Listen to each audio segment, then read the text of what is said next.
আলগা রাত, দমকা বাতাস, শিরশিরে শিরদাঁড়া, দুর্বল হাড়, দীর্ঘশ্বাস, পা দুটো দিকহারা, লোটা কম্বল, ভরা পেট, ভরা মাসও বলা যায়।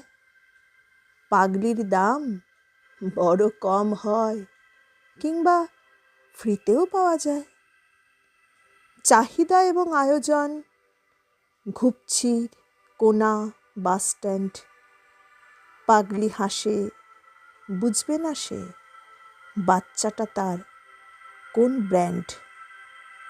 যেতে আসতে পথে ঘাটে কিংবা সোশ্যাল মিডিয়া, বাচ্চা কাঁদে, পাগলি হাসে, শেয়ার নেটের দুনিয়া। মায়া নামক বস্তু আর ইমোশনের ধাক্কা, ময়াল সাপ, পাগলি তখন আগলে রাখছে বাচ্চা।